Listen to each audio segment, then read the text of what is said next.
Hey everyone, it's Sammy from Sammy's Sweet Life, and today is my chit chat video. If you're new to this channel, it's just kind of a chit chatty random video that I do every month talking about, the things that went on last month, the things looking ahead. And so this one's gonna be kind of a big one because a couple of things have happened, and today being one of the big milestones. Olivia is currently having her first day of preschool, so I am gonna try to crank out as many videos in this next couple of hours as I can. She's just going for a couple of hours to get kind of used to it. So I ended up stopping at Starbucks. That's why you saw the Starbucks in my thumbnail. I was laughing so hard trying to make a straight face to make the thumbnail. But anyway, I have her on the little camera here. I'm kind of watching what she's doing, and she seems to be doing okay. So I think it's great. I'm gonna flip over to my notes for this video. I have a long list of notes. One of the videos I plan to film for you guys is a productivity video talking about my favorite productivity tools. And one of them is this right here, Google Keep. So it's going to be a fun one to talk about in another video. But the first big thing on my list is we lost Bella. Bella was our husky mix. She was over 12 years old, and we said goodbye to her in January, and it's just kind of shocking. It's shocking to not have a dog. We were, with her being over 12 years old and being a husky, we knew, her time was coming up.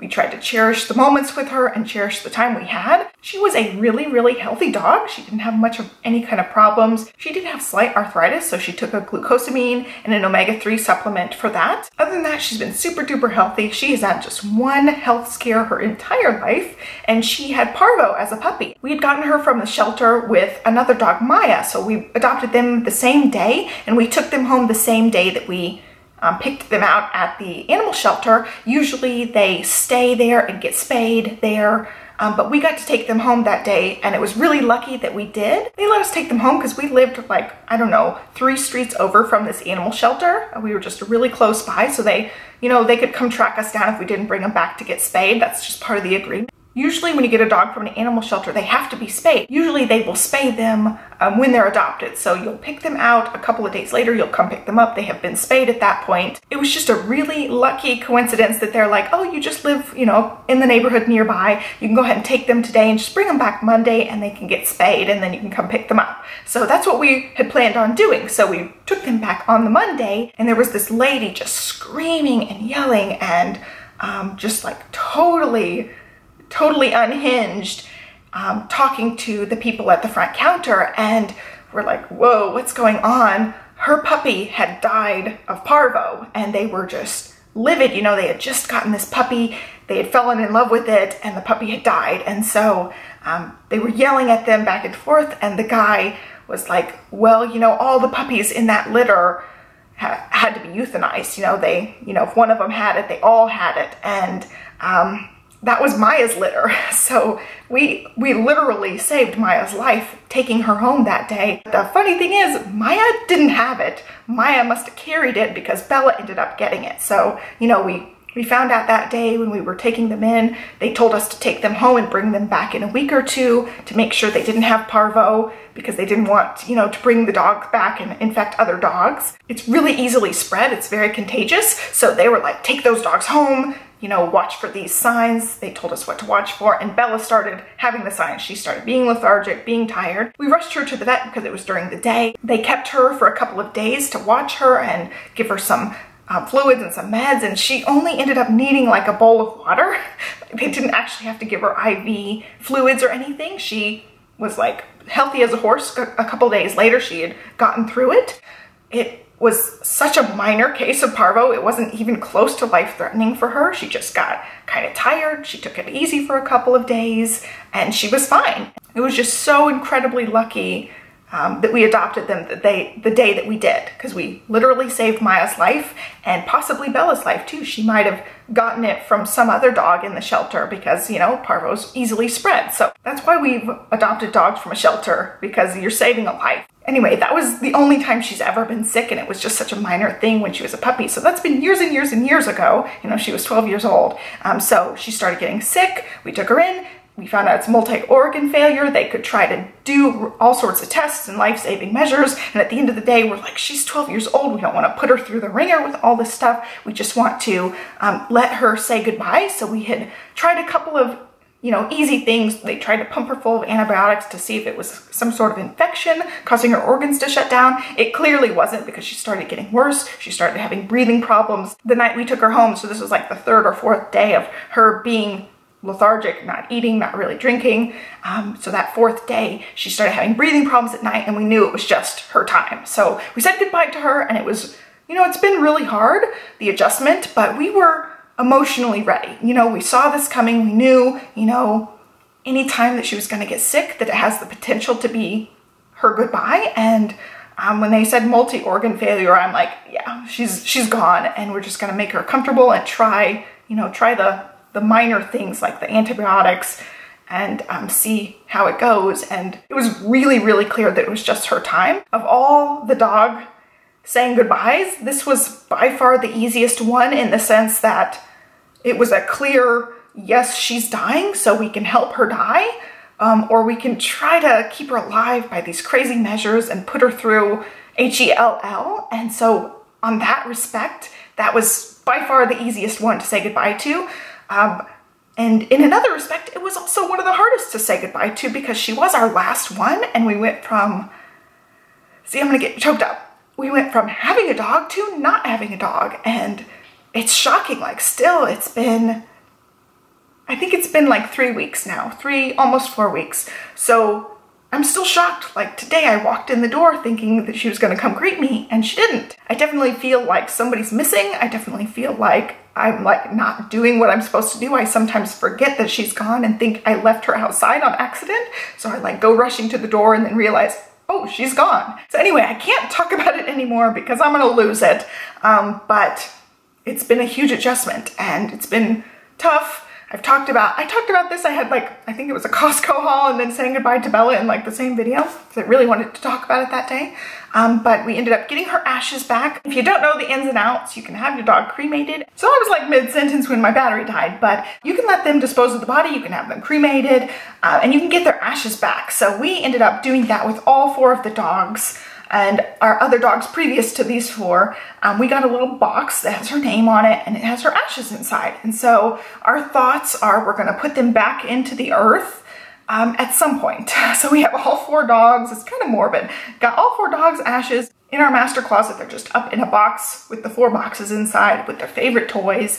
And I figure, you know, once we find our forever home, I want to put their ashes in the flower bed so that they can go back to the earth. And, you know, it's kind of hippy-dippy and all natural, but it's the circle of life. And so that's our plan. My childhood dog's ashes got sprinkled into a flower bed as well. And it just, I don't know, it feels right to do that. So that's what we're planning on doing right now. They're just being stored because this is not our forever home for sure. Another question about the dog. I know a question will come up about getting another dog, so I want to kind of address that in this video too. We have 0 plans to get another dog. I'm just definitely not ready to go down that pathway again. We are talking about possibly having a second child, and we want to do the dog-free thing for a while, especially if we're going to have another newborn. We did the first round, we did having a newborn with 4 dogs, and it was tough. Let me tell you, it was really, really tough. Those 4 dogs added such a huge level of stress to that already stressful time in your life. So we're going to be dog free if we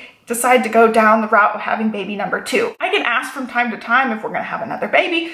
We're thinking about it. We're really talking about it a lot more than we had before. Before it was like, no, everything feels right. Our family feels complete. And we weren't ready to even talk about it. And now we're talking about it. So I think that's a good sign that possibly that's in our future, but it comes back to we're not getting another dog until we decide for sure. And I'd like Olivia to be a little bit older anyway. If we decide, you know, we're just gonna have Olivia, I want her to be older so she can kind of help more than she helped with Bella, although she really enjoyed helping. But I'd like her to, you know, be responsible for the puppy. I want it to be her puppy. I want her to have that experience like I had a childhood dog, and that was such a huge experience for me. I'm still getting weepy just talking about dogs, but that was a huge experience for me. I was a little girl when I got that dog, and that's my first childhood memory, is the day we picked up my dog. It was not as affluent area, the houses weren't as nice, and they had these puppies in a cardboard box, and I I got to pick one out, and this one was just jumping at me. It was Taylor, my childhood dog, and that's my first memory is my mom asking me if we wanted to go get a dog. She'd seen this ad in a classified where they were giving away these free puppies. And so we went, we picked her up out of the cardboard box, and that's where my memories of childhood began. All that to say, I want Olivia to have that experience too. I want her to be responsible for something and love something and learn to take care of something. I think it's a really good experience for children to have pets. I mean, there's other ways to teach responsibility and empathy and all that stuff, but I think having a puppy is definitely an easy way to do that. Let's stop talking about dogs. Another big thing happened last month. I stopped working for Freckled Fawn. I can't really talk about much of this because I do have to have a level of confidentiality, but I am no longer working for them. We parted on really good terms, and so I could definitely work for them again in the future if they need help again in the future, but that was a daily part of my life, is doing my Freckled Fawn work, updating the blog, working with the design team, all that stuff, and now I'm not doing that anymore. That's just opened up a little bit of extra free time for me, and I'm really enjoying not having that responsibility. I really took a step back from the scrapbooking for a while, dealing with the house stuff. I felt like I was just getting back into scrapbooking, and then the dog thing happened, and I'm just in like house organization mode, and I'm not really scrapbooking right now. So I definitely don't feel like I have to scrapbook because it's part of my job. It's just I can scrapbook when I want to, and it is kind of freeing in that sense that I don't have that jobby part of it now. It's just totally up to me when I want. I have all the creative freedom, and it's really nice.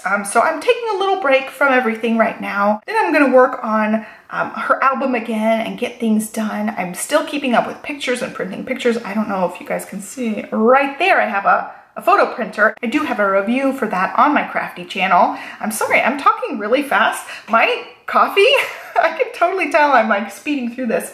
My coffee is not decaf today, and I am like already feeling it. I'm starting to get the jitters. I just don't have a whole lot of caffeine. I have chocolate, but I don't think that has nearly as much caffeine as, say, a coffee, even though this is probably mostly sugar.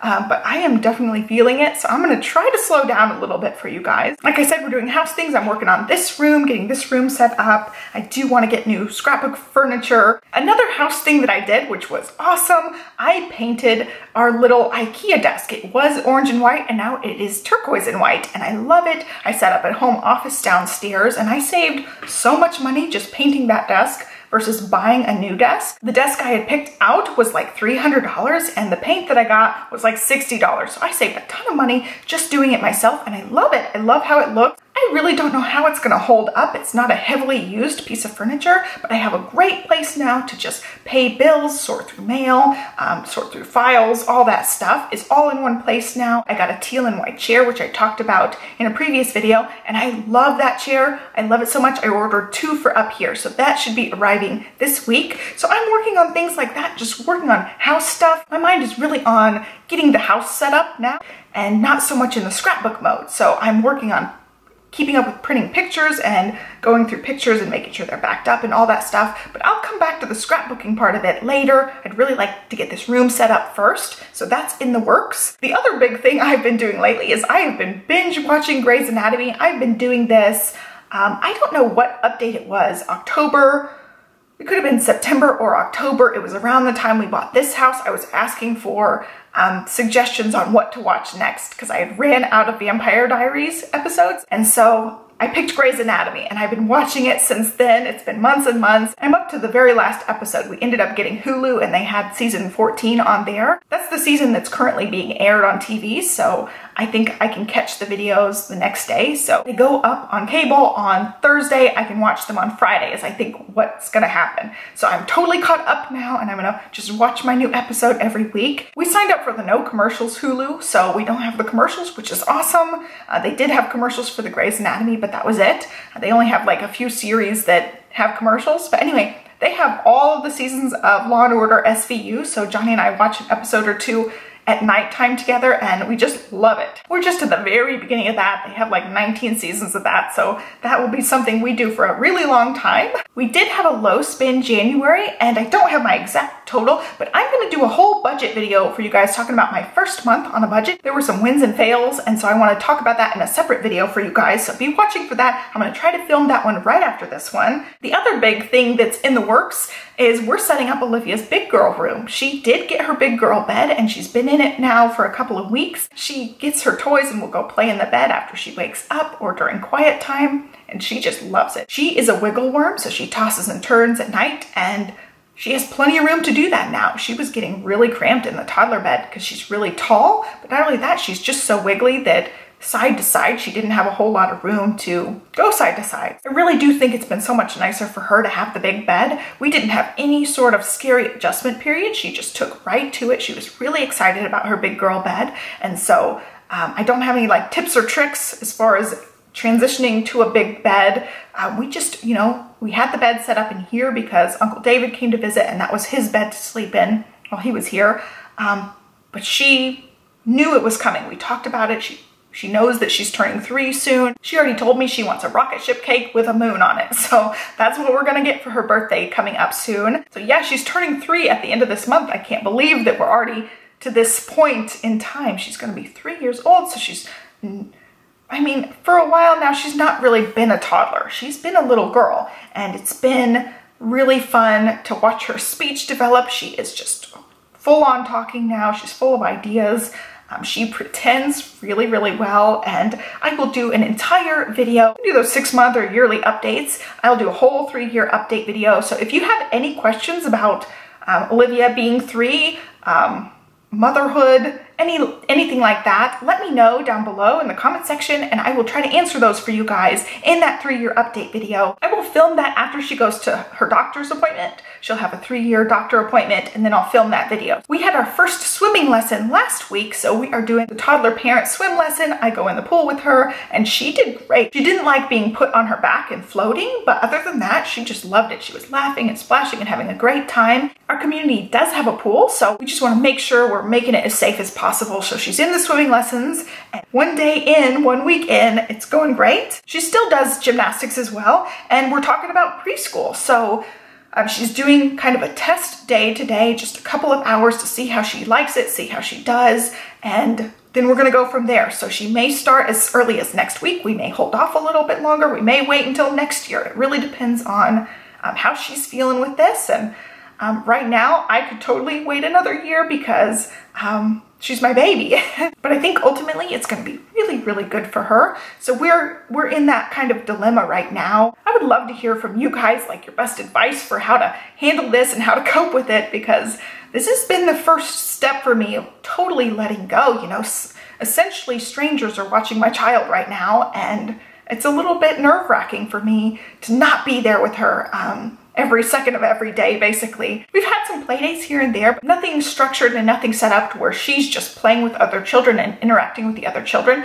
In those kind of situations, she mostly clings to me. She's been social here and there, but I think she really just needs to be put in an environment where she can socialize with other kids. It's a regular thing, so she's seeing the same people over and over again. And I keep going back and forth. I think in Champaign, we would probably just still be doing the same play dates we were doing, you know, doing the couple of times a week, hanging out with the same people, and she would get the social time that way. Whereas here, we don't have a stable set group of friends. I'm working on that, but it's just not something that's super consistent right now. And so I really think that the preschool will be just so good for her. And also I think it'll be good for her potty training. We're still working on potty training. Like she went pee-pee in the potty last night right before bed. She has gone poo-poo in the potty recently a couple of times, but she's still just not there. She's not comfortable with it. And I think watching the other children go potty, she'll get more comfortable doing it. So I think it's just kind of that level of peer pressure that she needs. And I think it'll do really good for her. One thing about the preschools here is they are flipping expensive. They are like private school tuition expensive. There has been a couple that we found that have been less expensive, but they just didn't work for us for one reason or another. There were just a few that were, you know, cheaper, and then the rest of them are like private school tuition expensive. So that's another part of the puzzle. Like, I had this big lofty goal of saving a whole lot of money this year, and that will cut into some of that savings. So that's just something that, you know, we're discussing. Maybe we can hold off a little bit longer, but I think she's ready. I really do. I think she's gonna be so happy today that she got to go to school. She's been talking about going to school. My one neighbor here that moved from Champaign about the same time we did for the job relocation, she's got bigger kids. You know, one's in elementary, one's in middle school, and Olivia's wanted to go to school since she found out they were in school, and that's been going on like a year plus now. So the preschool thing is a big deal for us, you know, especially for me, and I've been with her whole life. And so this is, you know, a big step in letting go. So I'd love to know how you guys cope with this. It's just one of those situations where I just have to give up some of that control, and I'm a control freak, so that's hard for me. It's new and kind of fun and also kind of scary at the same time. And she was ready. I think she's totally ready for this. I'll find out when I pick her up how she felt about it. And I'm expecting some sort of an adjustment period if we choose to, you know, enroll her immediately. But I think she's gonna do really well, and I think she's gonna thrive in that kind of environment. So anyway, I think that covers everything for this video. I will be having a budget video for you guys soon. I plan on filming a toddler faves video. I guess it's like a little girl faves video now. If you have any questions for her 3-year Q&A, or any questions for me, video suggestions, anything on your mind, let me know down below and we can continue the conversation down there. I hope you guys are well. Give me a thumbs up and subscribe, and I'll catch you guys next time. Thanks for watching. Bye.